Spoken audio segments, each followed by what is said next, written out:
Hi,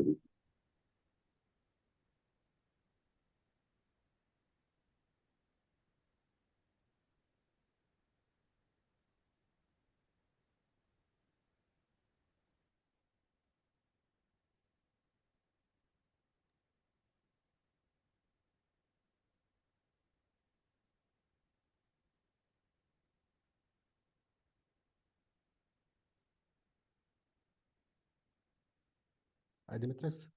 Hey, hello, Kalian. How are you? I'm fine. How about you? Long time no see. Long time, yes. No see. But Yeah, I'm good. you're looking good.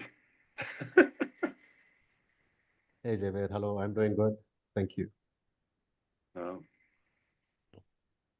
Long time no see. Yes.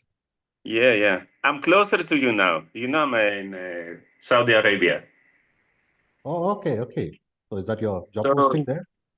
yeah, for 6 months. So it's a little bit difficult for me these days, maybe these weeks, but okay. Apart from that, I'm doing fine.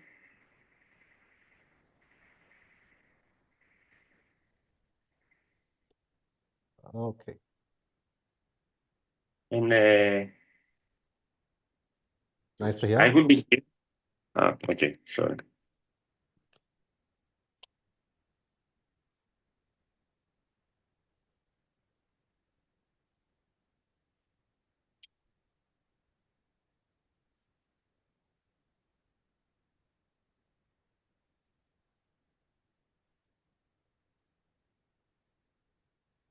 We'll give it another 5 minutes for more people to join. Okay, excellent.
I think we should get going. We'll commence the webinar.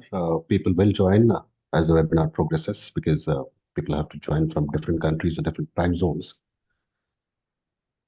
So, good evening, members of Hot Foundation, ladies and gentlemen, and fellow scholars. My name is Kalyan Krishna Bandaru. I'm the founder and chairman of Hot Foundation, a non-profit organization dedicated to promoting global peace, justice, and human rights. As a lawyer by profession, I have always been passionate about understanding the complex relationships between law, politics, and international relations. To Heart Foundation, we aim to promote dialogue, education, and research on critical issues affecting global peace and stability. It's my pleasure to introduce today's webinar on geopolitics and global peace, exploring the impact of geopolitics on global peace and sustainability.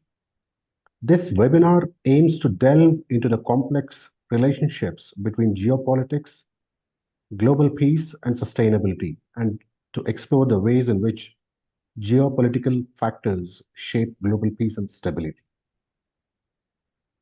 In today's increasingly interconnected world, geopolitics play a crucial role in shaping global peace and stability. This, the rise of new global powers, shifts in global economic dynamics, and increasing importance of non-state actors are just a few examples of the complex geopolitical factors that impact global peace. This webinar will explore the following subtopics. You can see it on your screen.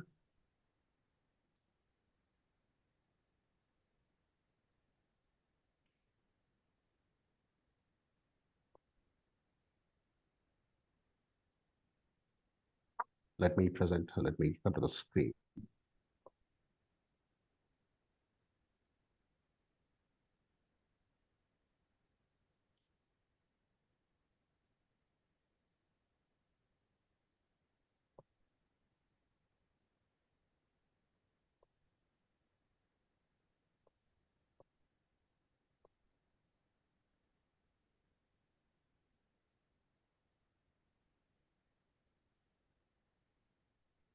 So the five subtopics: geopolitical factors affecting global peace, regional geopolitics and conflict, economic geopolitics and global governance, environmental geopolitics and sustainability, technological geopolitics and global security, our conclusion and recommendations, and how Heart Foundation can be a catalyst for geopolitical stability. So this research or the research-based webinar will provide insightful analysis and discussions on the critical topics I've just mentioned. We aim to provide a comprehensive understanding of the complex relationships between geopolitics, global peace, and sustainability, and to explore ways to promote global peace and stability in face of evolving geopolitical challenges.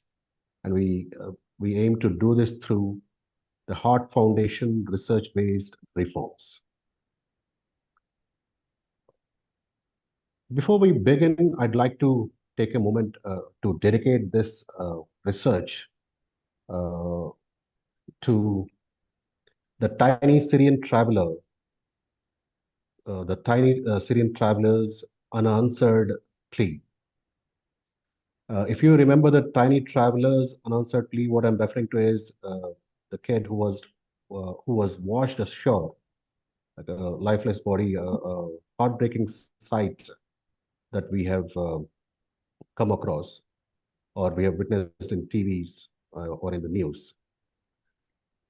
Uh, uh, there is a bit of importance to have this dedicated because there were many victims like the little Syrian travelers, and these were victims or the innocent lives who have lost to the heartless games of geopolitics. And through this webinar, we let's pray for the innocent souls to rest in peace. So, if you all remember, what was his unanswered plea? He whispered, I'm going to tell God everything. Okay. So the question, has God been told of the complex web of geopolitics that prioritizes power and interests over humanity? Has he been told that the world's power failed to protect this innocent child and many other lives that were lost? So the question related to geopolitics: do these powers have hearts, or are they mere puppets of greed and ambition? Will they bend to the cries of helpless, or will they continue to turn a deaf ear? The Heart Foundation and other peacemakers are attempting to sound the alarm, but their research and reports are mere whispers in the wind. It will take a multitude of hearts united in their quest for justice to ensure that no child ever has to complain to God again. This research by Heart Foundation examines the complex intersections of geopolitics, human rights, and environmental sustainability. Our goal: a world where all children, humans, and nature thrive in harmony, free from the devastating consequences of geopolitical conflicts and power struggles. Through this dedication, I'd like to ask not just the participants in this webinar, but the people across the world, the scholars, the researchers, will you be one of those hearts to address geopolitics, or will you also be there to do more than research, reforms, and activism? So once again, this research is dedicated to the memory of the tiny little Syrian traveler who was washed ashore, and the countless other innocent lives lost to the heartless games of geopolitics. With that, let's move on to the topics today. This might look a bit exhaustive, but these are tabled this way to give you an insight on what are the points that we would be discussing. And trust me, these are shorter ones. These are tabled in such a way to uh, bring you bring you a quick insight. Okay. So we've discussed that we'll be delving into 5 topics. The first one: geopolitical factors affecting global peace. The second: regional geopolitics and conflict. The third: economic geopolitics and global governance. Fourth: environmental geopolitics and sustainability. And the fifth: technological geopolitics and global security. I'll quickly run you through the subtopics because you'll have an idea on what you would be knowing in some time. So under geopolitical factors affecting global peace, we'll be discussing on the rise of nationalism and protectionism, the impact of nationalist ideologies on global cooperation, effects of protectionist policies on international trade and relations, and the case studies related to it. We'll also discuss on shifts in global power dynamics, emergence of new global powers, impact of shifting power dynamics on global governance and peace, the case studies related to it, the role of international institutions, challenges faced by the international institutions, and the case studies. That's about the first subtopic.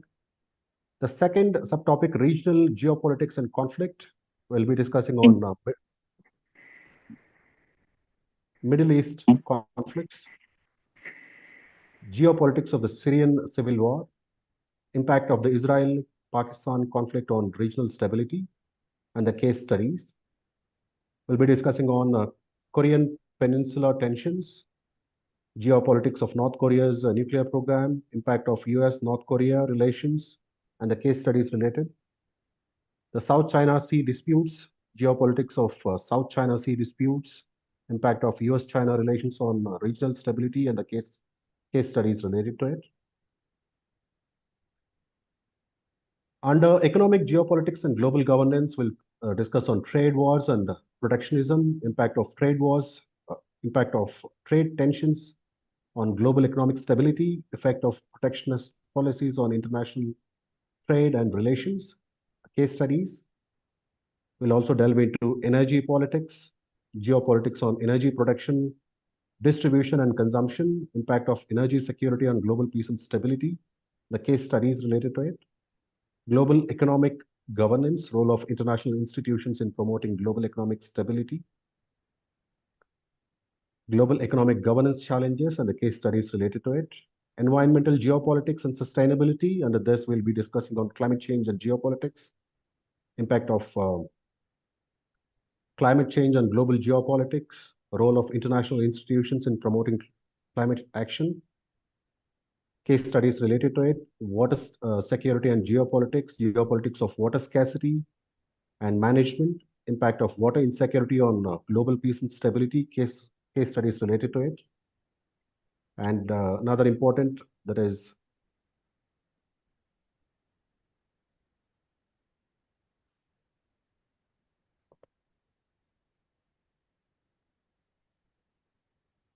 sustainable development and global governance, role of international institutions in promoting sustainable development, challenges faced by challenges of sustainable development and the case studies related to it. The next important one, technological geopolitics and global security, cybersecurity and geopolitics, artificial intelligence and geopolitics, space security and geopolitics. So once we are done discussing these, we'll get into the conclusions and recommendations, and how we'll discuss on how a hard foundation can be a catalyst for geopolitical stability. So the first subtopic, geopolitical factors affecting global peace. We'll discuss rise of nationalism and protectionism, shifts in global power dynamics, role of international institutions. Rise of nationalism and protectionism. So we have emphasized on the impact of nationalist ideologies on global cooperation. Nationalist ideologies often prioritize domestic interests over international cooperation, which leads to decline in international cooperation, increase in protectionism, a rise of anti-globalization sentiment. Now, the effects of protectionist policies on international trade and relations can have significant effects on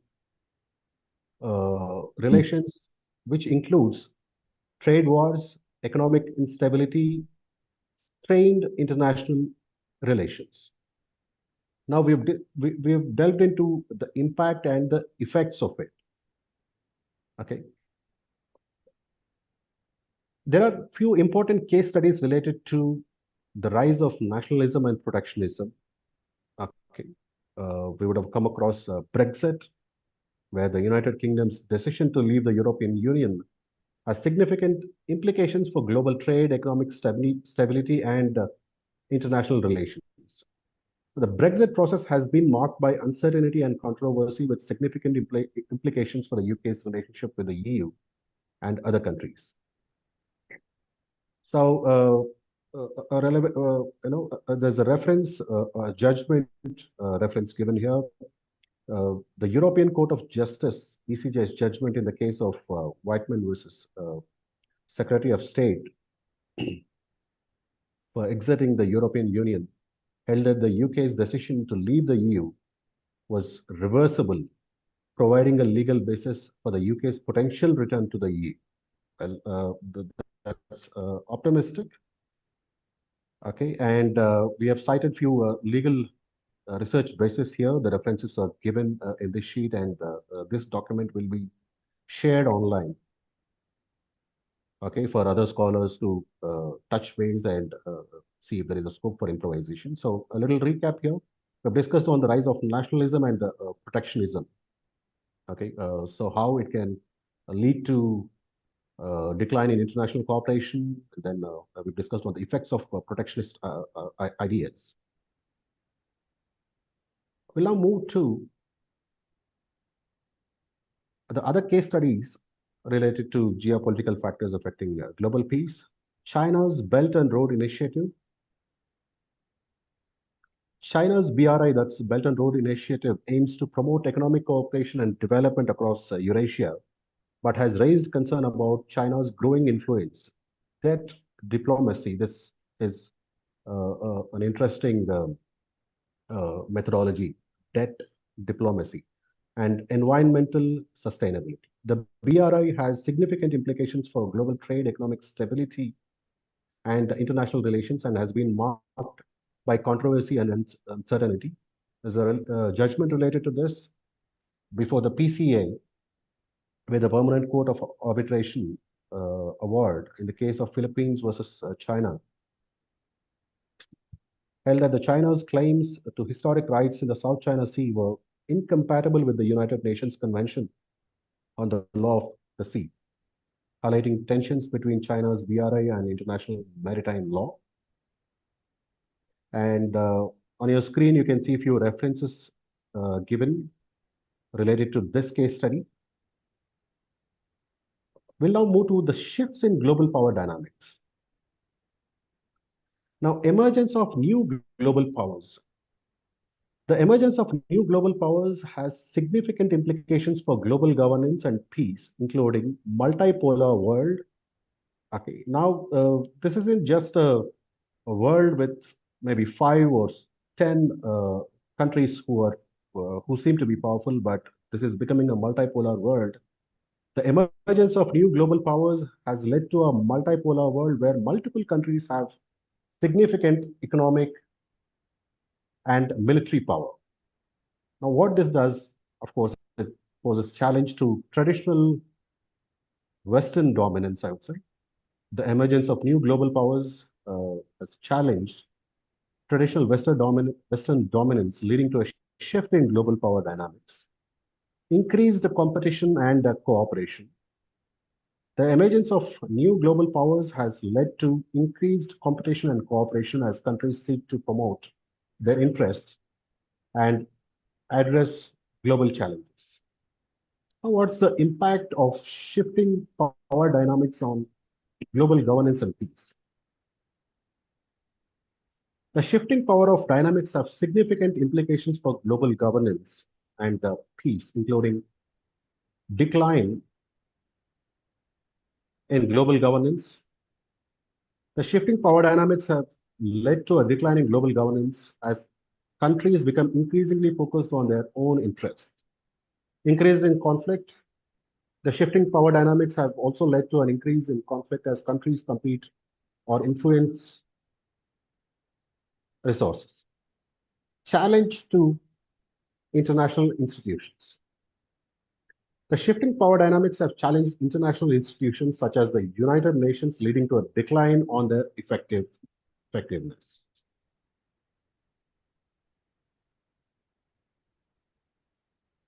Now, a few case studies related to shifts in global power dynamics. China's growing influence in Africa. China's increasing economic and political influence in Africa has raised concern about debt diplomacy, environmental stability, and human rights. China's influence in Africa has significant implications for global governance and peace and has been marked by controversy and uncertainty. The ICJ judgment in the case of Democratic Republic of the Congo versus China in 2019 held that the China's activities in the Democratic Republic of Congo were subject to international law, particularly with regards to the principles of sovereignty and non-interference.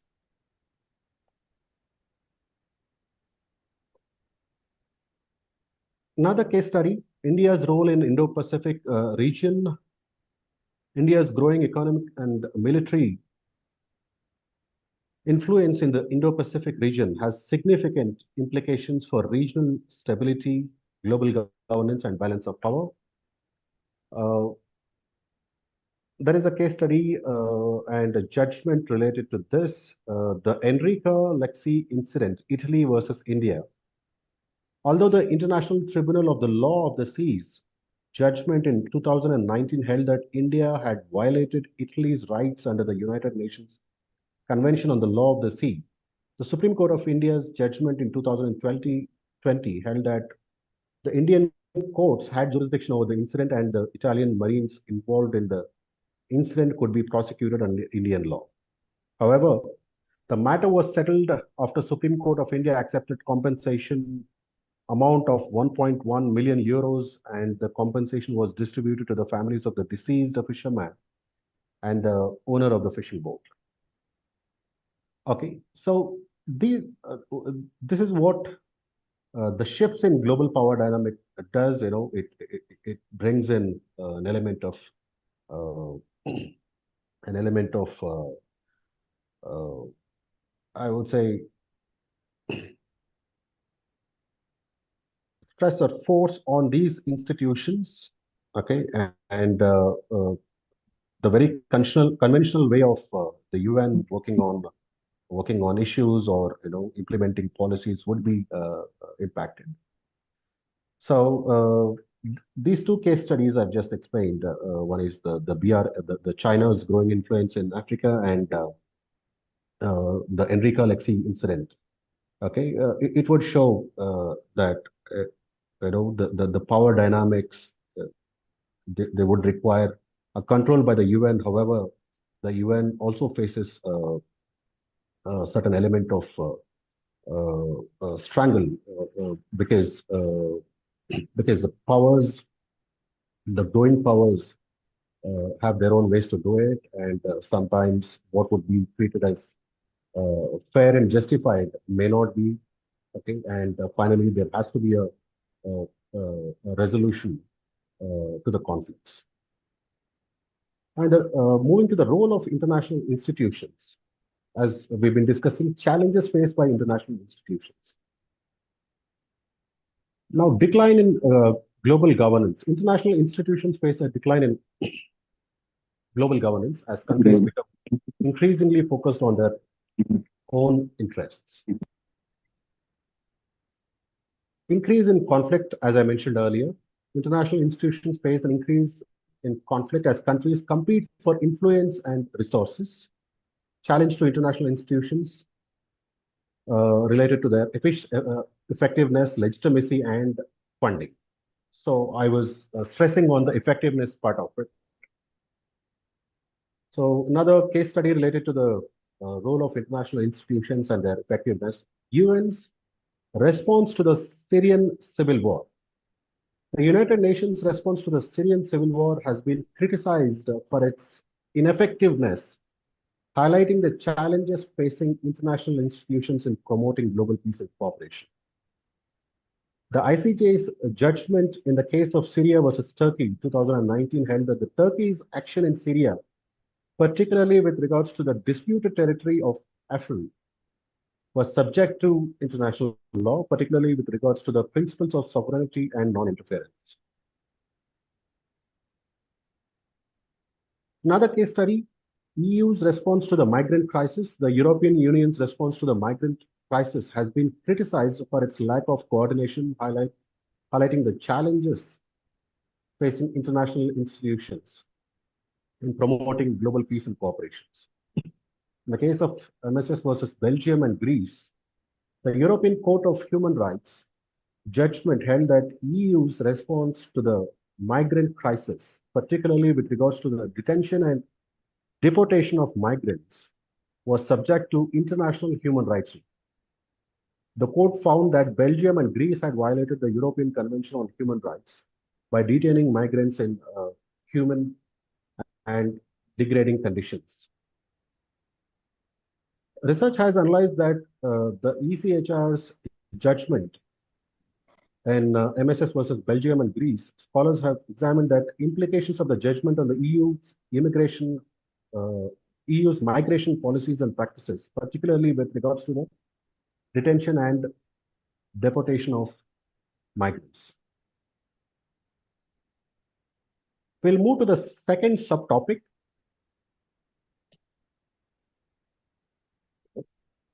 We've discussed geopolitical factors affecting global politics. Now we'll discuss regional geopolitics and conflicts. So we'll delve into the Middle East conflicts, the Korean Peninsula tensions, and the South China Sea disputes. To begin with, Middle East conflicts, geopolitics of the Syrian civil war.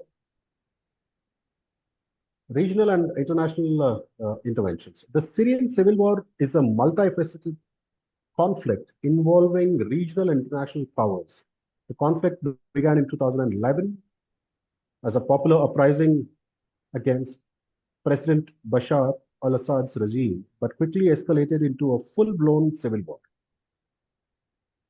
Regional powers such as Iran, Turkey, and Saudi Arabia have intervened in the conflict, while international powers like United States and Russia have also played significant roles. Let's discuss Iran's role. Iran has been a key supporter of the Assad's regime, providing military, economic, and diplomatic support. Iran's involvement is driven by its strategic interests in the region, including its alliance with Hezbollah in Lebanon and its desire to maintain Shia axis of influence. Turkey's role has been a key player in the Syrian conflict, providing support to various rebel groups and advocating for regime change. Turkey's involvement is driven by its desire to expand its regional influence and counter Kurdish separatism. Russian involvement. Russia has been a key ally of the Assad's regime, providing military support and diplomatic cover. Russia's involvement is driven by its strategic interest in the region, including its desire to maintain a naval base in Tartus and counter US influence. We'll also discuss on the impact of Israeli-Palestinian conflict of the regional stability.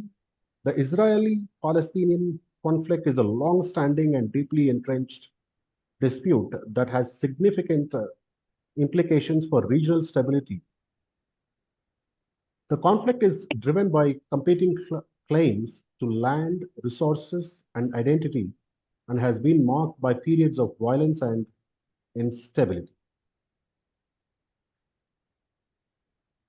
With regards to the regional tensions, the Israeli-Palestinian conflict has contributed regional tensions with various Arab and Muslim states, providing support to the Palestinian cause. The conflict has also been exploited by extremist groups who have used it to mobilize support and justify violence. Humanitarian crisis. The conflict has resulted in a significant humanitarian crisis with millions of Palestinians displaced or living under occupation. The conflict has also had a devastating impact on the Palestinian economy with high levels of poverty and unemployment. Few case studies. Iran's role in the region. As we discussed, it's complex and multifaceted. On one hand, Iran has been a key supporter of the Assad regime in Syria, providing the military, economic, and diplomatic support. On the other hand, Iran has also been a key player in the region's energy sector with significant oil and gas reserves. Strategic interest. Iran's involvement in the region is driven by its strategic interest, including its desire to maintain Shia axis of influence and counter the US and Saudi influence. Economic interests. Iran's involvement in the region is also driven by its economic interests, including its desire to expand its energy exports and develop its economy. Another case study, Turkey's involvement in the Syrian civil war. Turkey's involvement in the Syrian civil war is complex and multifaceted. Now, similar to the Syrian civil war, or rather I would say, on contra to the Syrian, I'm sorry, uh, similar to the Iran's role in the region, Turkey also played a role, but a bit different. On one hand, Turkey has been key supporter of the Syrian opposition, providing military, economic, and diplomatic support. On the other hand, Turkey has also been a key player in the region's energy sector. Now, energy sector with significant interest in the Kurdish region of Iraq.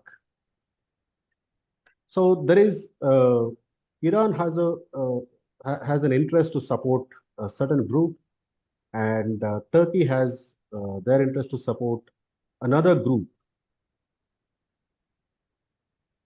Now, strategic interests. Turkey's involvement in the Syrian civil war is driven by its strategic interests to expand regional influence and counter Kurdish separatism.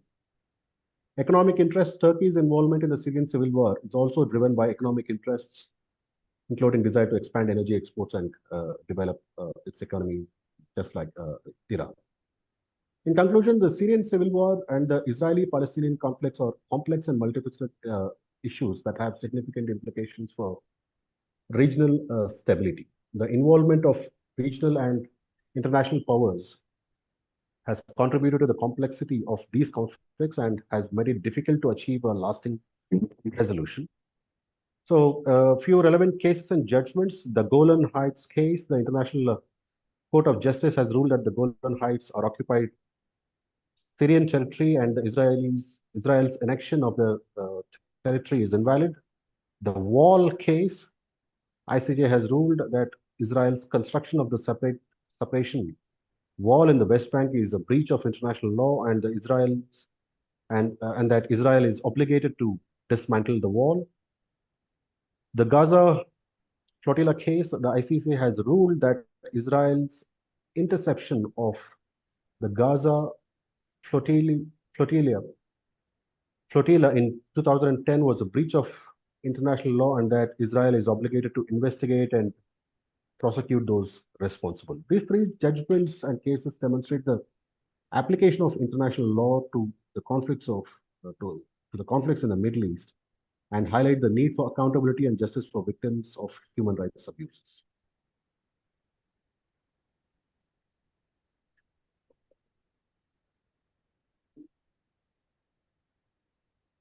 We'll move to the next one. The Korean Peninsula tensions. Geopolitics of North Korean nuclear program.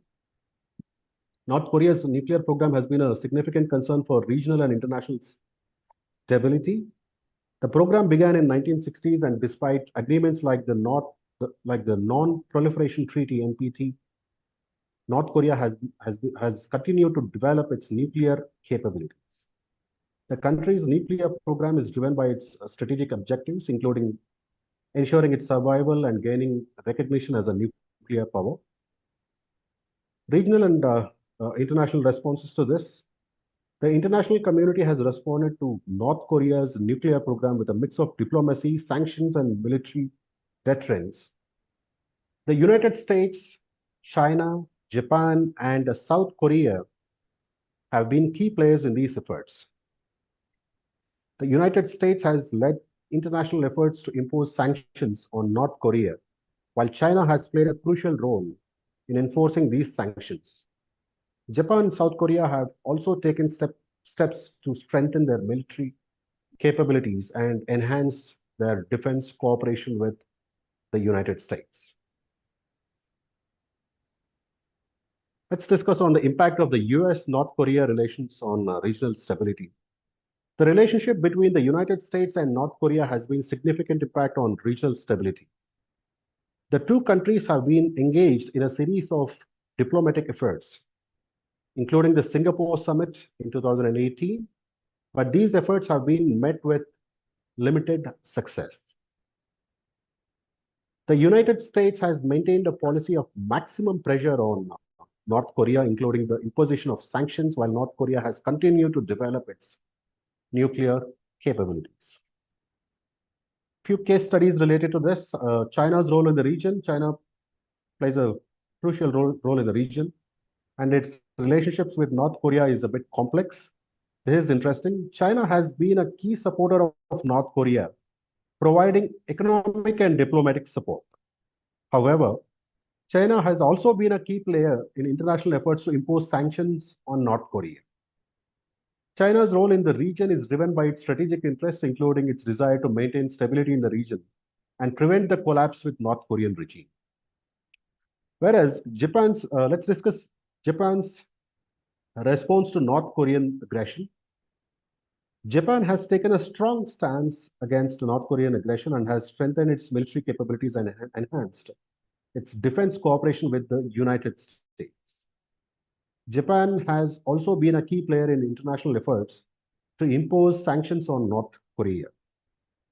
Japan's response to North Korean aggression is driven by its strategic interests, including its desire to maintain its security, and stability in the region.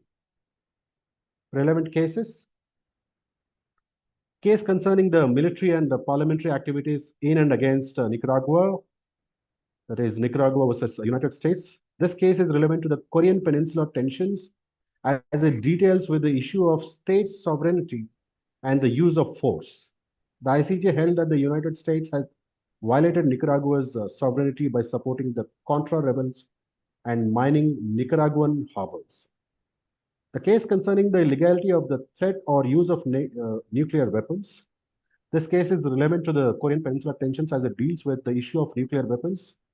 The ICJ held that the threat or use of nuclear weapons would generally be contrary to the rules of international law applicable in armed conflict.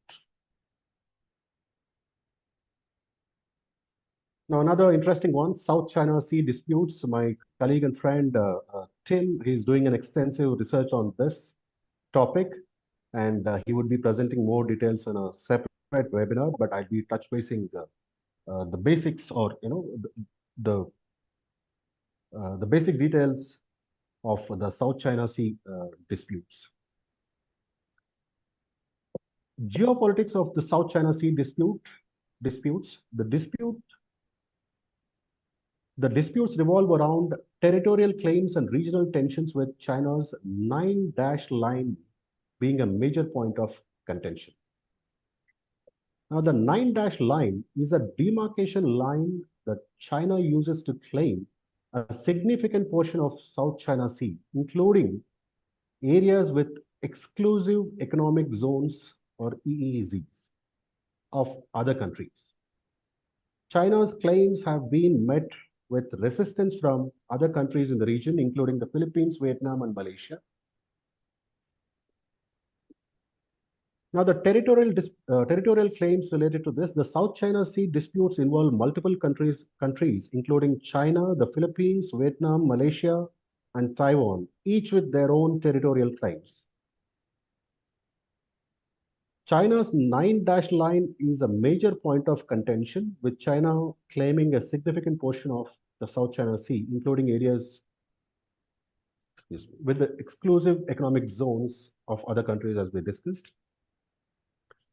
And the regional tensions related to this, the disputes have led to regional tensions with countries in the region, including the US, Japan, and Australia, expressing concern over China's action. Now, what's the impact of the impact of US-China relations on the regional stability? The relationship between the US and China has significant impact on regional stability in the South China Sea.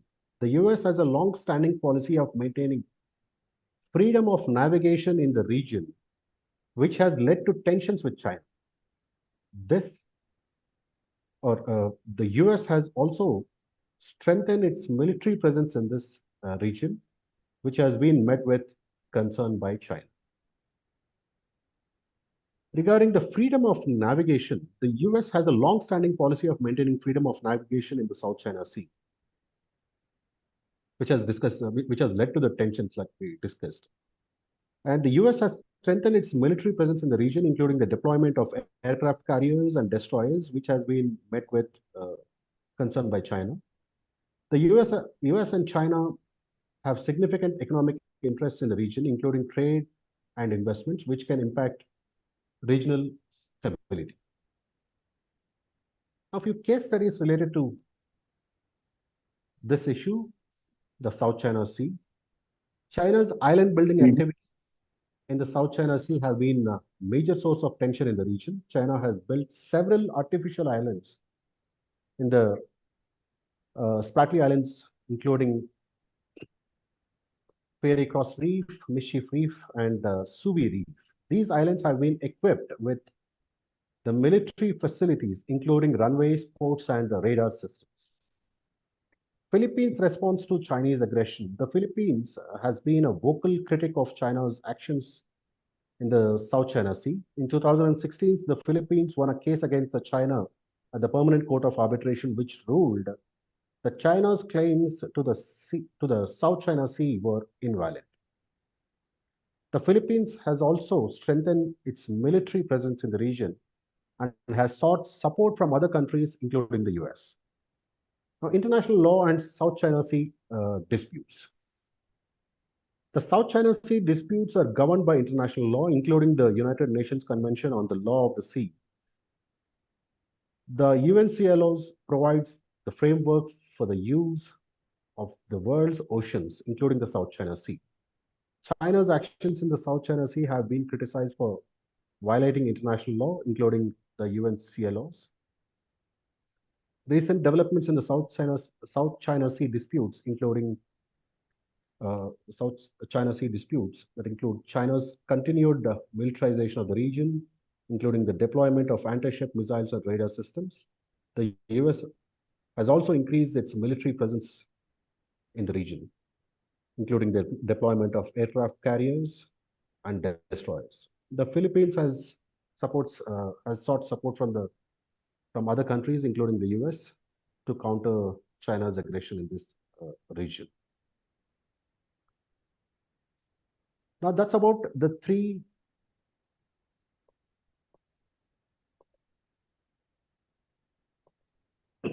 regional geopolitics, that is Middle East conflicts, Korean Peninsula tensions, South China Sea disputes.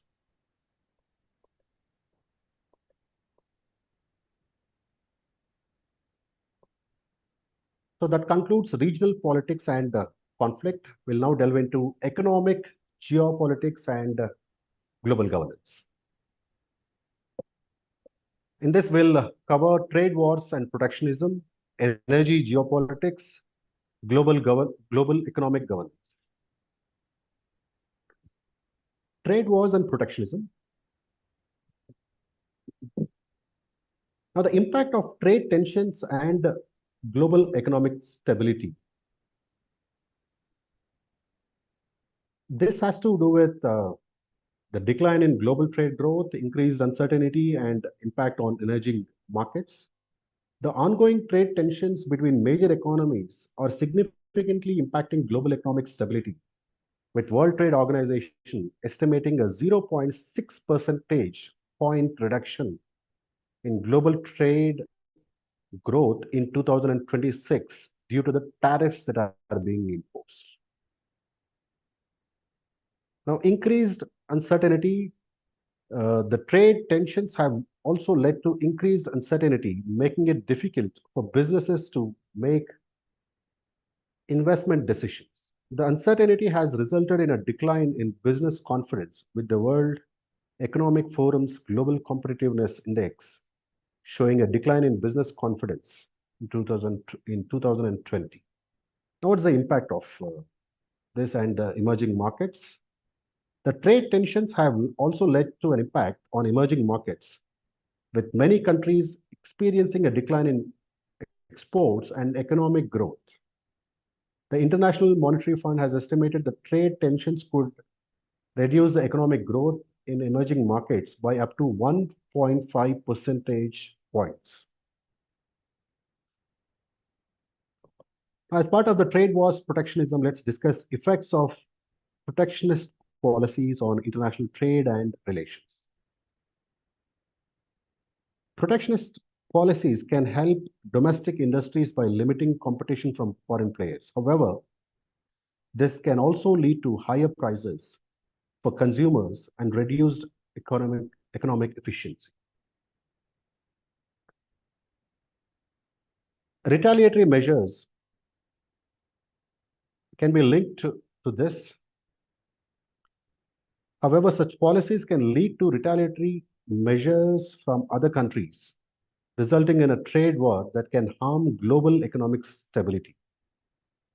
So the WTO has estimated that the trade war between the US and China could result in a decline in global trade growth of up to 1.5 percentage points. It will also have impact on consumers. The protectionist policies can also have an impact on consumers, with higher tariffs leading to higher prices for imported goods. The US-China trade war has resulted in higher prices for US consumers, with the Tax Foundation estimating that the tariffs imposed by the US on Chinese goods could result in a decline in the US economic growth of up to 0.5 percentage points. Few case studies related to this topic: the US China trade war, tariffs. The trade war between the US and China has been ongoing since 2018, with both countries imposing tariffs on each other countries in each other's goods. The US has imposed tariffs on up to 360 billion US dollars worth of Chinese goods, while China has imposed tariffs on up to USD 110 billion worth of US goods. Now, there is an impact on global trade because of this. The tariffs have had a significant impact on the global trade, with many countries experiencing a decline in exports. The WTO has estimated that the trade war would result in a decline in global trade. Like we discussed, it would go up to 1.5 percentage points. Retaliatory measures: China has retaliated against the US tariffs by imposing its own tariffs on US goods. China has also taken other retaliatory measures, including restricting US companies' access to the Chinese markets. Another case study: the EU US trade tensions. Tariffs on steel and aluminum. The EU and the US have also experienced trade tensions in recent years, particularly with regards to tariffs on steel and aluminum. The US has imposed tariffs on EU steel and aluminum exports, while the EU has imposed tariffs on US goods in retaliation. The impact on global trade because of this: the tensions have led to concerns about impact on global trade and economic stability. And surprisingly, the WTO estimation on the decline in global trade growth is up to 1 percentage point. Retaliatory measures: the EU has retaliated against the US tariffs by imposing its own tariffs on US goods. The EU has also taken other retaliatory measures, including restricting the US companies' access to EU market. We'll move on to the energy politics related to the economic geopolitics and global governance. Let's delve into geopolitics of energy production, distribution, and consumption. Regional and international implications of this. The geopolitics of energy production, distribution, and consumption have significant regional and international implications. The Russia-Ukraine war, for instance, has led to a decline in Russia's gas exports to Europe, resulting in a shift towards alternative energy sources. Energy security related to geopolitics of energy production, distribution, and consumption. Energy security is a critical concern for nations worldwide. The conflict between Russia and Ukraine has highlighted the importance of energy diversification in reducing dependence on imported energy sources. Global energy landscape related to this. The global energy landscape is undergoing significant changes with the rise of new energy producers and consumers. The Middle East, for instance, remains a critical region for global energy security, with countries like Saudi Arabia and UAE playing a significant role in global energy markets. Now, the impact of energy security on global peace and stability. Global peace and stability. The energy security has a significant impact on global peace and stability. The Russia-Ukraine war, for instance, has resulted in a decline in global energy security, with potential implications for global peace and stability. Energy cooperation between nations can help promote global peace and stability. The development of new energy sources, such as renewable energy, can also help reduce tensions between nations. Energy and conflict. Energy has often been a source of conflict too between the nations. The Iran-Israel conflict, for instance, has significant implications for regional energy security and global peace and sustainability. Case studies related to this: decline in Russian gas exports. The Russia-Ukraine war has resulted in decline in Russian gas exports to Europe. Energy diversification. European nations have been working to reduce their dependence on Russian energy sources. Impact on global markets. The decline in Russian gas exports to Europe has significant implications for global energy markets. Middle East energy politics. The Middle East remains a crucial region, as we discussed, for global energy security. The Iran-Israel conflict has resulted in tensions between nations with potential implications for global energy markets. It requires energy cooperation. So energy cooperation between nations in the Middle East can help promote regional energy security.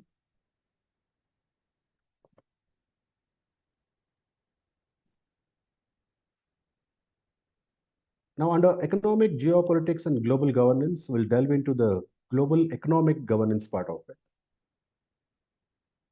The role of international institutions in promoting global economic stability. IMF plays a crucial role in promoting global economic stability by providing financial assistance to countries facing economic difficulties. IMF also provides policy advice and technical assistance to help countries improve their economic management. WTO promotes global economic stability by promoting free trade and resolving trade disputes between countries. And of course, the G20, a forum for the world's leading economies to discuss global economic issues and promote global economic stability. Now, let's discuss global economic governance challenges. The first amongst it, inequality. Rising income inequality is a significant challenge facing global economic governance. The IMF and other international institutions have highlighted the need to address income inequality to promote sustainable economic growth. The other challenge, climate change. Climate change is another significant challenge facing global economic governance. The IMF and other international institutions have highlighted the need to address climate change to promote sustainable economic growth. Technological disruption. Technological disruption is also a significant challenge facing global economic governance. The IMF and other international institutions have highlighted the need to address the impact of technological disruption on employment and economic growth. Now, a few case studies related to this. IMF's response to the Greek debt crisis. IMF played a crucial role in responding to the Greek debt crisis by providing financial assistance to Greece. The IMF also provided policy advice and technical assistance to help Greece implement economic reforms. However, there were few criticisms. The IMF's response to Greek debt crisis has been criticized for being too focused on austerity measures, which exacerbated the economic downturn in Greece. Similarly, WTO's response to US-China trade tensions. The WTO played a crucial role in responding to the US-China trade tensions by providing a platform to the two countries to resolve their trade disputes. The WTO's response, the criticism part of it, the WTO's response to the US-China trade tensions has been criticized for being too slow and ineffective in resolving the trade disputes. We'll move on to the next one. The fourth subtopic, we are just one subtopic away. So we have covered three so far. Environmental geopolitics and sustainability. Let's discuss climate change and geopolitics, water security and geopolitics, sustainable development and global governance. Climate change and geopolitics. The impact of climate change on geopolitics. As we know, climate change is having a profound impact on global geopolitics, leading to increased conflict, at the same time, cooperation too, and competition. Rising temperatures, changing precipitation patterns, and increased frequency of extreme weather events are exacerbating existing tensions and creating new challenges for international relations. There is a conflict side to this, there is a cooperation side to this, and there is a competition angle to this. Conflict that the climate change is contributing to conflict in several ways, including competition for resources, migration, and economic instability. For example, the Syrian civil war was partly triggered by a devastating drought that led to food shortages and economic hardship. Cooperation, climate change is also driving cooperation among nations as they recognize the need for collective action to address this global challenge. The Paris Agreement and the United Nations Framework Convention on Climate Change, UNFCCC, are examples of international cooperation on climate change. The competition angle to this, climate change is leading to increased competition for resources, particularly water and energy. The competition is driving innovation and investment in renewable energy and sustainable infrastructure, but it also risks exacerbating existing tensions and creating new conflicts. The role of international institutions in promoting climate action. International institutions are playing a crucial role in promoting climate action and cooperation. The Paris Agreement and the UNFCCC providing a framework of international cooperation on climate change, and institutions like the International Rescue Committee (IRC) are working to support communities affected by climate change. As we've discussed, the Paris Agreement sets a global goal to limit warming to well below 2 degrees Celsius and pursue efforts to limit it to 1.5 degrees Celsius sooner. It also provides a framework for countries to make voluntary commitments to reduce their greenhouse gas emissions. The UNFCCC provides a framework for international cooperation on climate change, including the development of national climate policies and the provision of financial and technological support to developing countries. Let's discuss few case studies. Climate change and cooperation in the Arctic. The Arctic is warming at a rate twice as fast as the global average, leading to new opportunities for cooperation and competition. The Arctics, the Arctic Council provides a framework for international cooperation on Arctic issues, including climate change. The Nile River Basin Cooperative Framework Agreement. This is another case study. The Nile River Basin Cooperative Framework Agreement is a treaty aimed at promoting cooperation and sustainable management of the Nile River's water resources. The agreement has been signed by several countries, including Egypt, Sudan, and Ethiopia. The Murray-Darling Basin Plan in Australia. The Murray-Darling Basin Plan is a comprehensive plan to manage the water resources of the Murray-Darling Basin in Australia. This plan aims to balance the needs of agriculture, industry, and the environment. The Green Belt movement in Kenya. The Green Belt movement in Kenya is a grassroots organization that empowers communities to take charge of the environment and promote sustainable livelihoods. The movement has been successful in promoting reforestation and sustainable land use practices. Now let's delve into water security and geopolitics. Geopolitics of water scarcity and management. Let's discuss three angles related to this: the regional implications, the international implications, and water security. Regional implications. Water scarcity and management have significant regional implications, particularly in the areas where multiple countries share a common water resource. The Middle East, for example, is a home to several transboundary rivers, including the Jordan and Tigris Euphrates rivers. International implications. The geopolitics of water scarcity and management also have international implications. The global water crisis has led to increased competition for water resources, with potential implications for global peace and stability. With regards to water security, this is a critical concern for nations worldwide. The availability of clean water is essential for human health, economic development, and environmental sustainability.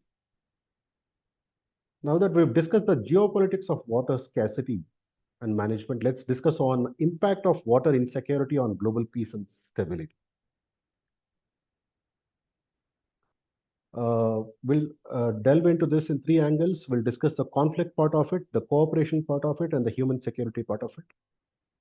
Conflict part of it, water insecurity can contribute to conflict, particularly in areas where multiple countries share a common water resource. The conflict between Egypt and Ethiopia over the Nile River is an example of how water insecurity can lead to tensions between nations. Cooperation, water insecurity can also drive cooperation between nations. The agreement between Israel and Jordan to share the Jordan River is an example of how water insecurity can lead to cooperation and mutual benefit. Human security, water security has significant implications for human security, particularly in areas where access to clean water is limited. The lack of access to clean water can lead to poverty, hunger, and disease. Few interesting case studies related to environmental geopolitics and sustainability. Water politics in the Middle East. Jordan River, Israel and Jordan share the Jordan River with tensions over water allocations. However, there is cooperation as we discussed earlier. Nile River, Egypt and Ethiopia dispute over the Nile River's water resources with implications for regional stability. Water use, water management in the Colorado River Basin. The US-Mexico agreement. The US and Mexico share the Colorado River with a treaty governing the water allocation. Similarly, there's California-Arizona conflict, where California and Arizona dispute over the Colorado River's water allocation with implications for regional stability.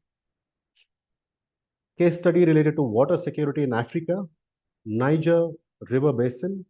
The Niger River Basin is shared by 11 countries with challenges in managing transboundary water resources. And South Africa's water crisis. South Africa faces severe water scarcity with implications for food security and economic development. Case study related to water cooperation in Asia. The Mekong River Commission. The Mekong River Commission promotes cooperation among Cambodia, Laos, Thailand, and Vietnam in managing the Mekong River's water resources. Similarly, we have India-Bangladesh water sharing. India and Bangladesh share the Ganges River with a treaty governing water allocation and cooperation. Water governance in South America, Amazon River Basin case. The Amazon River Basin is shared by 9 countries with challenges in managing transboundary water resources. Chile-Argentina water conflict. Chile and Argentina dispute over the Lauca River's water allocation with implications on regional stability. Now, very important related to the environmental geopolitics, that is the sustainable development and global governance. Let's discuss on the role of international institutions in promoting sustainable development. The international institutions play a vital role in promoting sustainable development worldwide. The UN is at the forefront of global efforts to achieve sustainable development. with the 2030 Agenda for Sustainable Development and its 17 Sustainable Development Goals, or the SDGs, being a landmark achievement. The SDGs, they look practical and they're put in practice. We'll have to wait and see the the results of it. Similarly, the European Union is also a key player with sustainability being a core principle of the Treaty on European Union and a priority objective for the EU's internal and external policies. The Association of Southeast Asian Nations, ASEAN, also promotes sustainable development in the region through various initiatives and agreements. There is a challenge side to this. Let's see the challenges uh, of the sustainable development. Despite efforts by international institutions, sustainable development faces numerous challenges, including poverty, inequality, and climate change. Poverty remains a significant challenge with many countries or many communities worldwide lacking access to basic necessities like food, water, and healthcare. Inequality is another major challenge with disparities in income, education, and opportunities, hindering sustainable development. Climate change. This is a pressing global challenge with rising temperatures, changing precipitation patterns, and increased frequency on extreme weather events threatening sustainable development. Few case studies related to this. UN Sustainable Development Goals. As we discussed, the UN's SDGs are a set of 17 goals with 169 targets aiming to end poverty, protect the planet, and ensure peace and prosperity for all by 2030. The SDGs address various challenges, including poverty, inequality, climate change, and environmental degradation. The EU's sustainable development policies aim to promote sustainable development within the EU and globally through initiatives like the European Green Deal and the EU's Sustainable Development Strategy. ASEAN's Sustainable Development Initiative, this promotes sustainable development. ASEAN Vision 25 promotes sustainable development in the region, focusing on environmental cooperation, climate change, biodiversity, and environmental education. India's National Action Plan on Climate Change, it's called NAPCC, Climate Change Mitigation and Adaptation. The NAPCC promotes climate change mitigation through renewable energy and energy efficiency and adaptation through climate resilient agriculture and disaster risk reduction. Brazil's Forest Code, sustainable forest management and deforestation reduction is what they focus on. Brazil's Forest Code balances economic development with environmental protection, promoting sustainable forest management and reducing deforestation through reforestation and sustainable land use practices. South Africa's National Development Plan, NDP, the NDP focuses on sustainable development, promoting renewable energy and sustainable infrastructure, while also aims to reduce poverty and inequality through education and social welfare programs.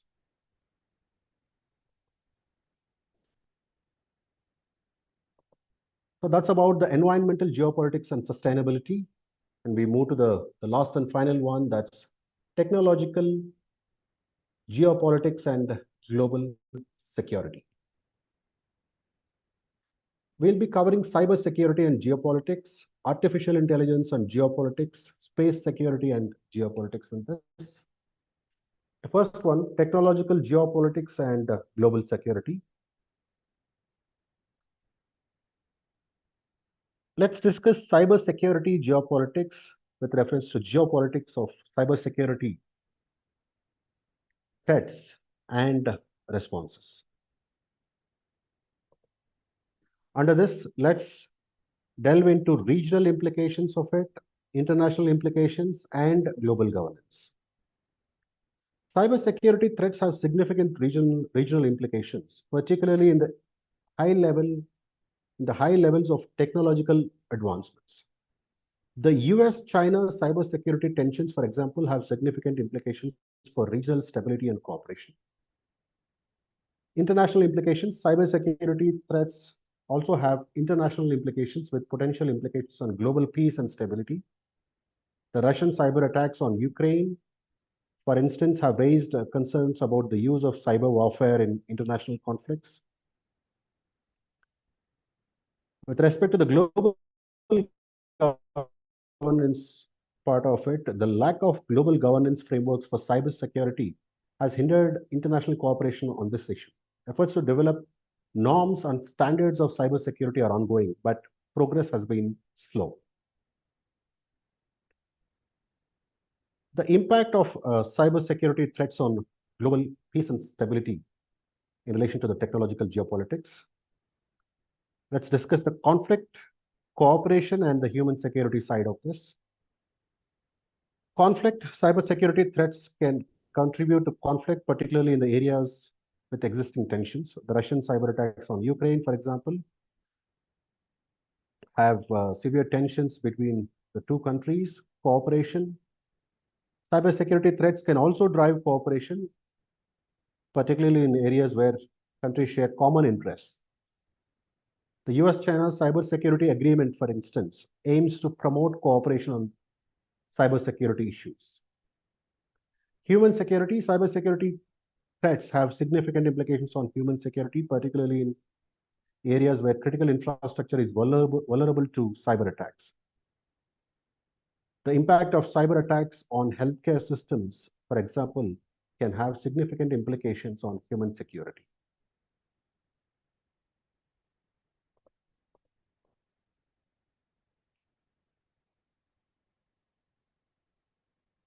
Let's move to the next one.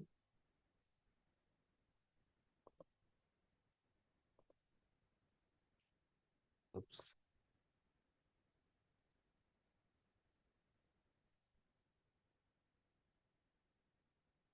The case studies related to cybersecurity and geopolitics. North Korea's cyber attacks or the cyber warfare. North Korea has been accused of conducting cyber warfare against South Korea and other countries, including attacks on critical infrastructure and financial systems. Iran's cyber attacks on Saudi Arabia. Iran has been accused of conducting cyber warfare against Saudi Arabia, including attacks on critical infrastructure and governing systems. China's cyber espionage, intellectual property theft is what they call it. The China has been accused of conducting cyber espionage against the US and other countries, including the theft of intellectual property and trade secrets. Russia's cyber attacks on Estonia, similar accusation of conducting cyber warfare against Estonia, including attacks on critical infrastructure and government systems. US cyber attacks on Iran. So the US has been accused of conducting cyber warfare against Iran, including attacks on critical infrastructure and nuclear facilities. We'll move to another interesting subtopics, that is artificial intelligence and geopolitics. Let's discuss the impact of AI on global geopolitics. We'll discuss the conflict, cooperation, and the competition angles to this. Conflict, AI has potential to amplify conflicts, particularly in areas where there are existing tensions. The development of autonomous weapons, for example, raises concerns about the potential for AI to be used in conflicts. Cooperation, AI has the potential to drive cooperation, particularly in areas where countries share common interests. The development of AI for healthcare, for example, could lead to cooperation between countries to address global health challenges. Competition, AI is also driving competition between countries, particularly in areas like economic development and military power. The development of AI for economic development, for example, could lead to competition between countries to attract investment and talent. Now, the role of international institutions in promoting AI governance.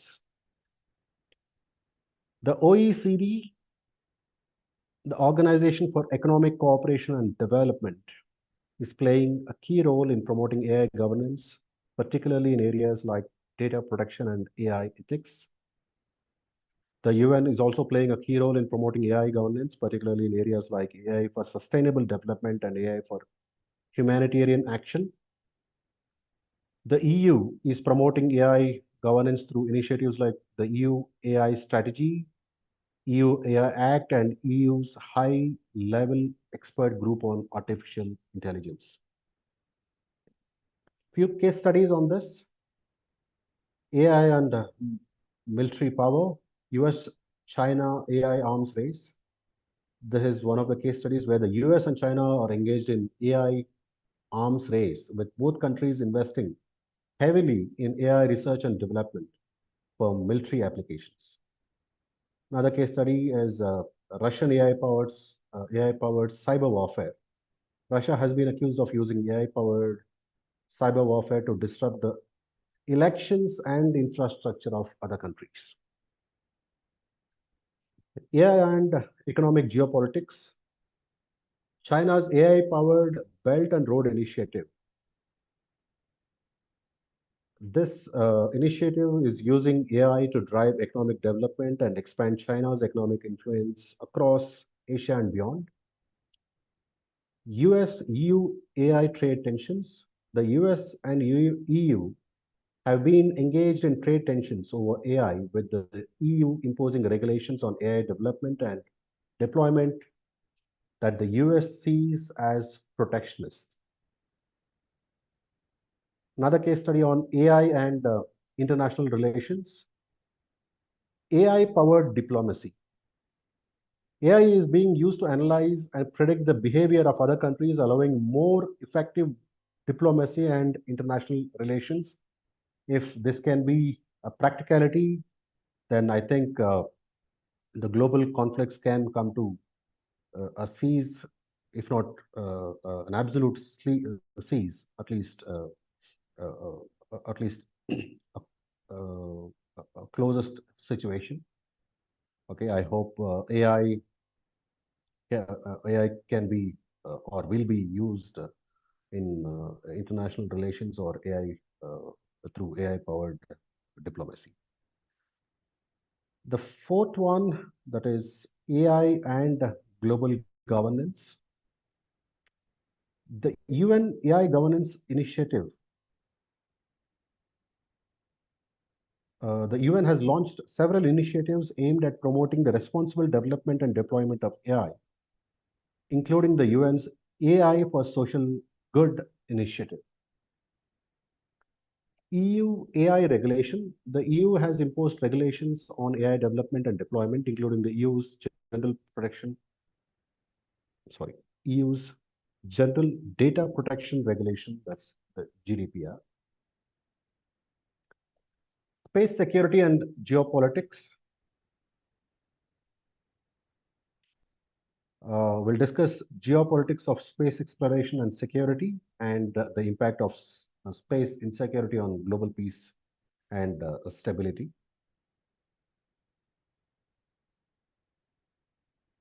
The regional implications. Geopolitics of space exploration and security have significant regional implications, particularly in areas of space militarization and satellite communications. For example, the development of space-based surveillance systems has significant implications for regional security dynamics. International implications. The geopolitics of space exploration and security also have significant international implications, particularly in areas like space governance and international cooperation. For example, the development of international norms and standards for space activities has significant implications for global security and stability. The impact of space insecurity on global peace and stability. Disruption of critical services. space insecurity can have far-reaching consequences for global peace and stability, particularly if it disrupts critical services like navigation and communication. For example, a cyber attack on a satellite system could disrupt critical services like GPS and telecommunications.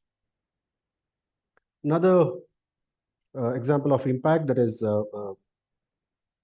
militarization of space. The potential militarization of space raises concerns about the use of space-based weapons and the vulnerability of critical space infrastructure. For example, the development of space-based missile defense systems has a significant implication has significant implications for global security and dynamics.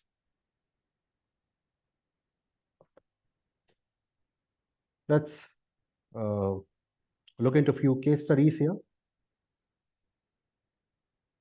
The US-China space rivalry. The US and China are engaged in space rivalry, with both countries investing heavily in space exploration and development. China's space program has achieved significant milestones, including the landing of a rover on the far side of the moon.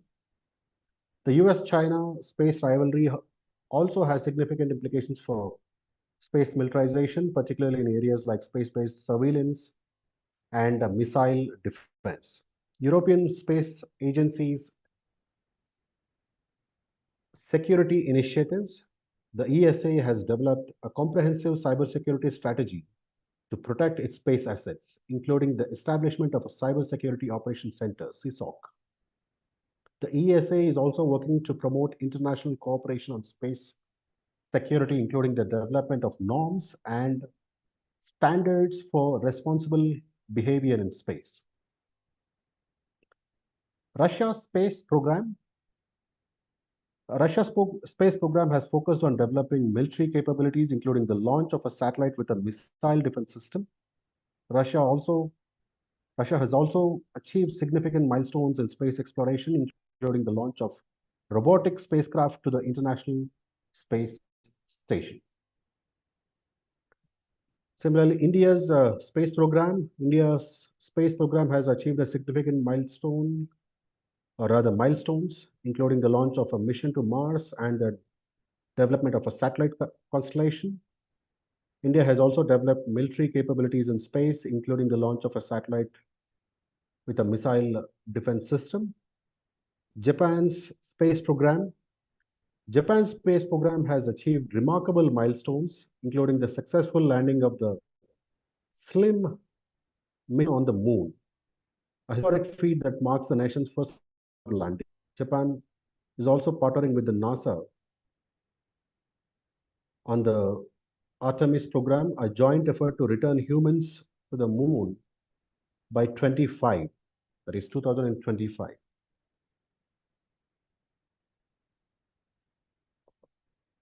We'll move to the next one. These are the 5 subtopics that we have covered so far. Now let's get into the conclusion and the recommendations related to the 5 subtopics that we have discussed.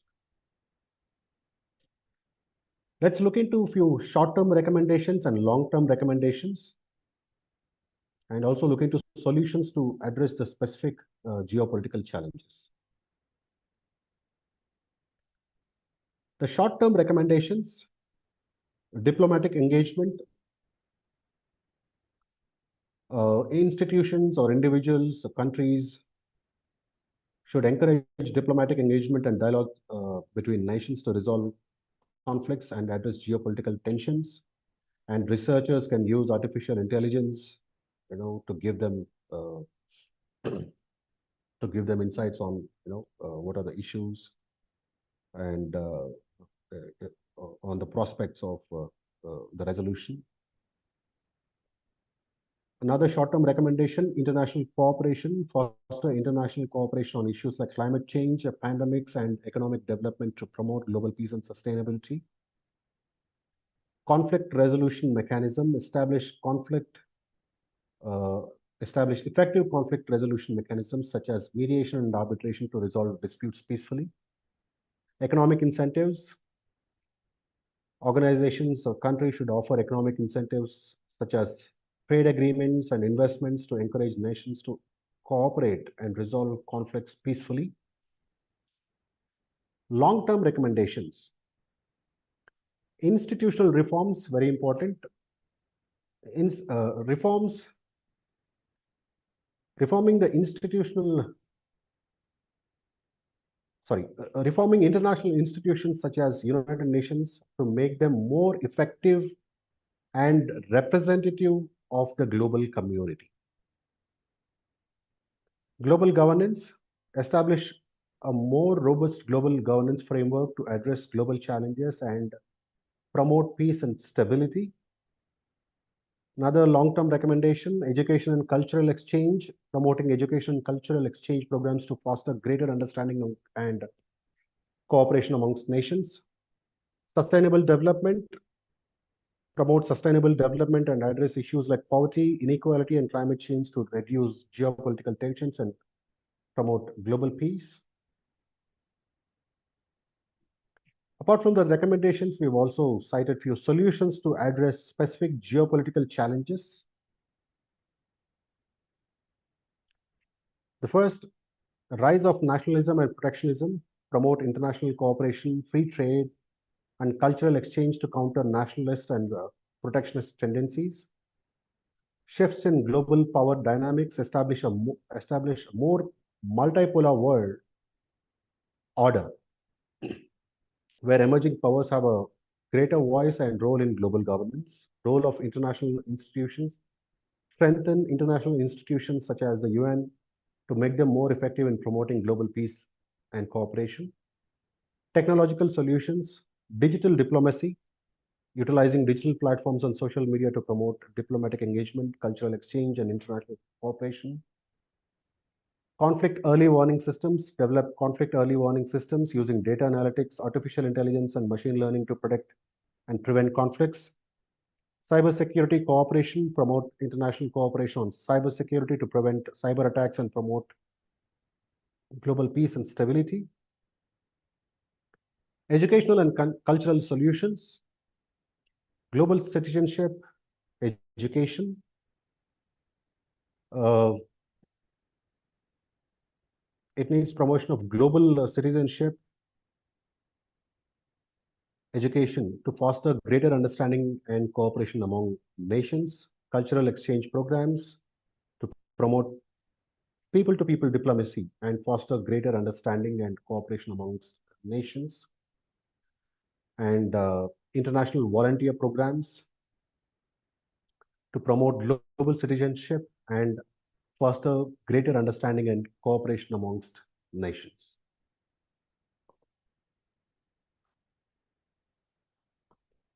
Now, we have discussed various issues, we have discussed recommendations and solutions.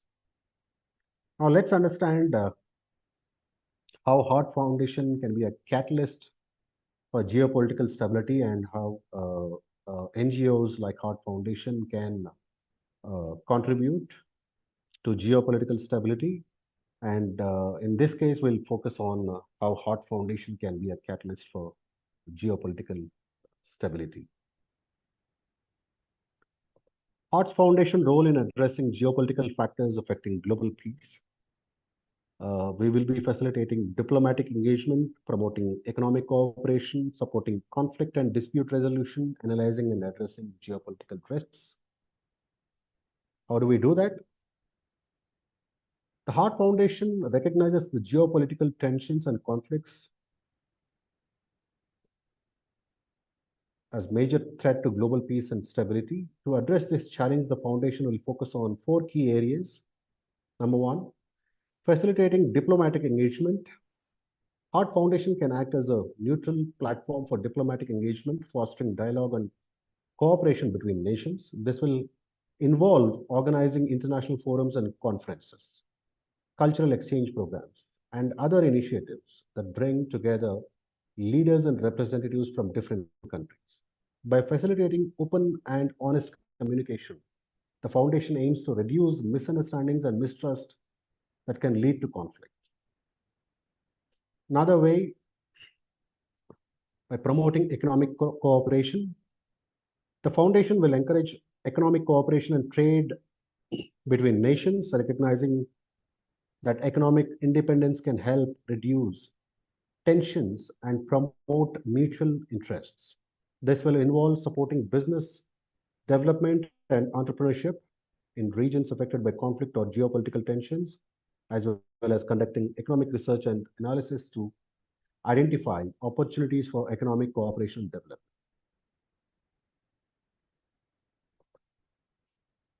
Another way is by supporting conflict and dispute resolution.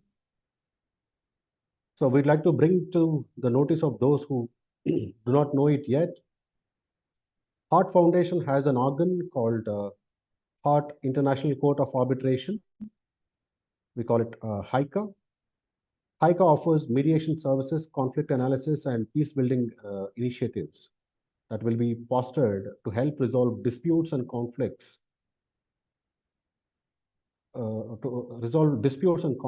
peacefully and promote lasting stability. The foundation will work with local communities, governments, and other stakeholders to identify the root causes of conflicts and develop sustainable solutions. The fourth, the fourth way how Heart Foundation can play a crucial role is by analyzing and addressing geopolitical risks. Heart Foundation will provide analysis and insights on geopolitical risks, helping nations and organizations to better understand and address these challenges. This will involve conducting research and analysis on geopolitical trends and developments, as well as providing policy recommendations and support for crisis management and emergency response. By playing this role, the Heart Foundation aims to reduce geopolitical tensions and conflicts by facilitating diplomatic engagement, promoting economic cooperation, and supporting conflict resolution, promote greater, greater cooperation and understanding between nations by providing a neutral platform for diplomatic engagement and promoting cultural exchange programs, and support the development of more stable and secure geopolitical relationships by analyzing and addressing geopolitical risks. Ultimately, the Heart Foundation believes that its efforts can make a meaningful contribution to promote geopolitical stability and peace, and it is committed to working tirelessly to achieve this goal. So that's about the research and the webinar. To sum it up, we have covered or we've explored the impact of geopolitics on global peace and sustainability, covering geopolitical factors affecting global peace, regional geopolitics and conflict, economic geopolitics and global governance, environmental geopolitics and sustainability, technological geopolitics and global security. We have discussed on conclusion and recommendations, and of course, the purpose, how Heart Foundation can be a catalyst for geopolitical stability. So that's about the research and the webinar, and I'd like to hear from audience here if you have any questions, any suggestions to make.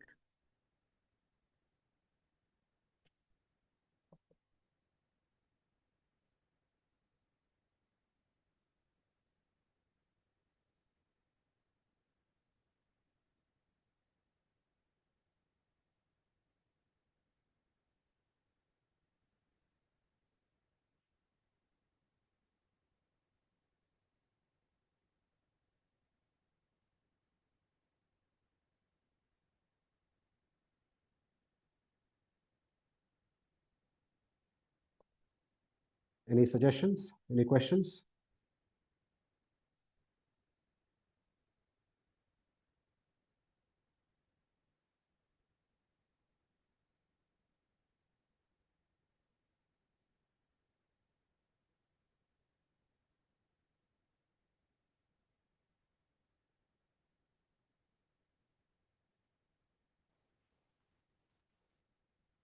Okay, if there are no questions, then we'll move to the conclusion part. Rather, we'll wind it up.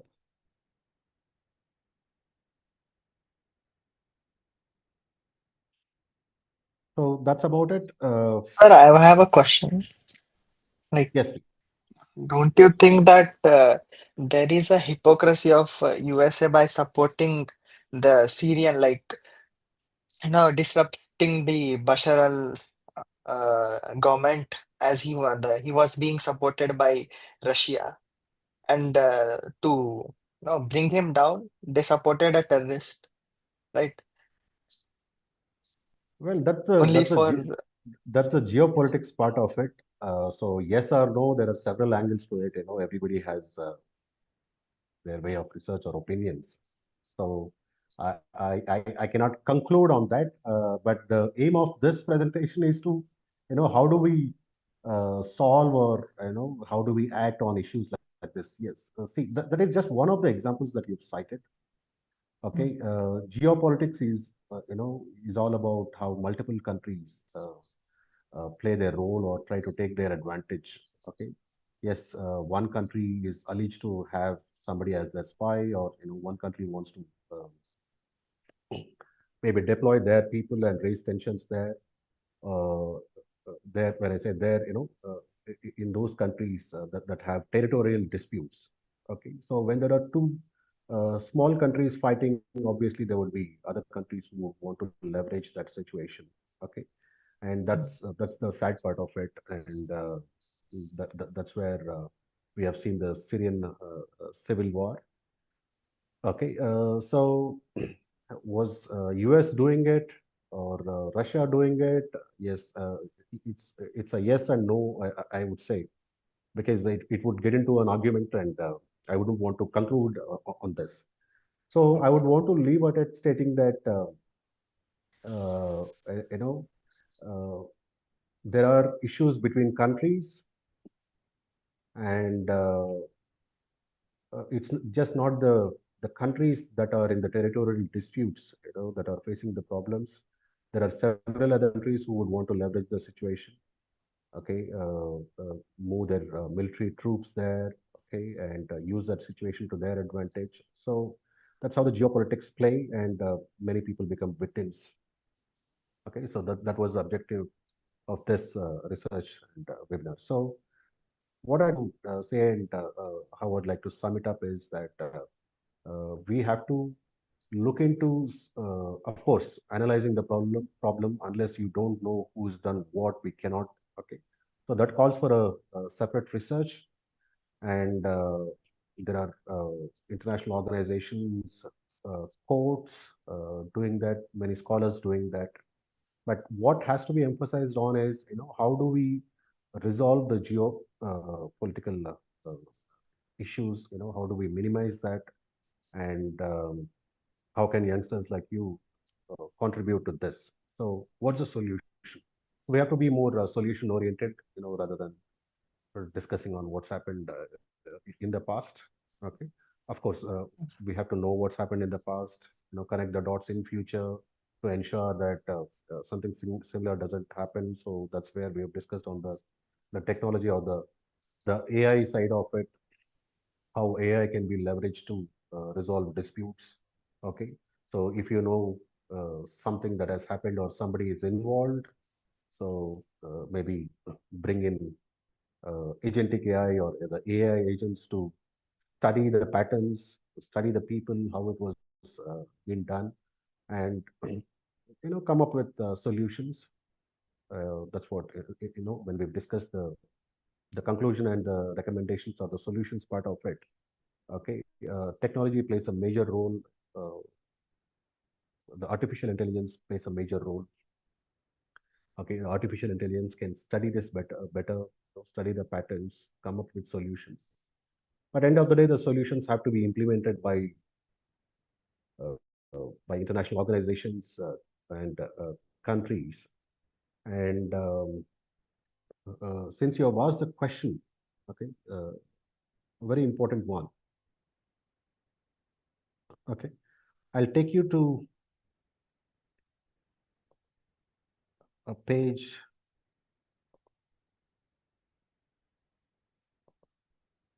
Just a moment. There is a counter question to you.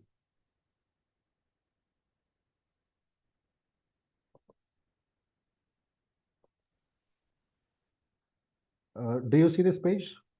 What does it say at the bottom of the screen?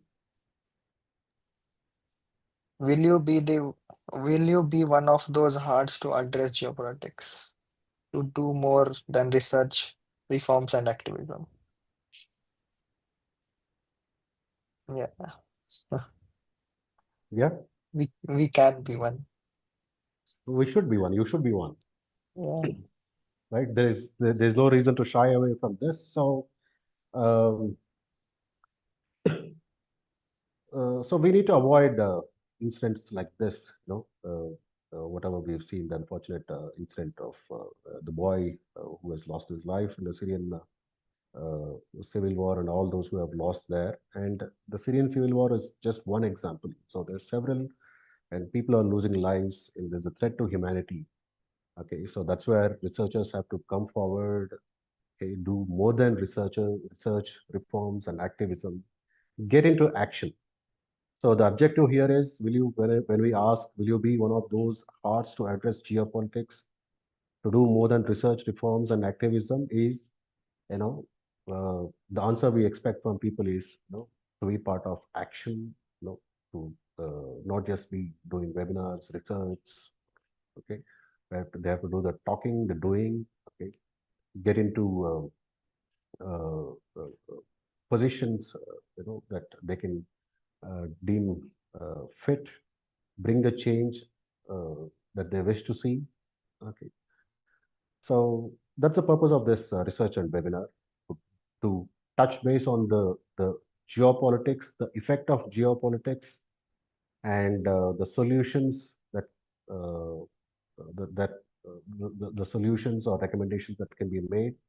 And as an organization that we have, or we are, what is that we can do? So the Heart Foundation, in cooperation with many other researchers, we are aiming to solve or reduce these conflicts. So I hope I was able to answer your question, partly, if not fully. Yes, sir. It's a very diplomatic question. Like, yeah. Yeah, that's what geopolitics is all about. Yeah. Thank you. My pleasure. Any other questions, please?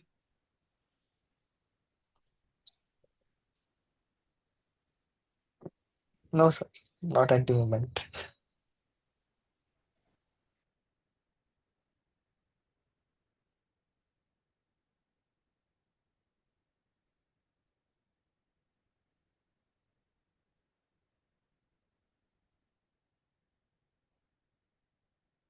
Okay, we'll wind it up then.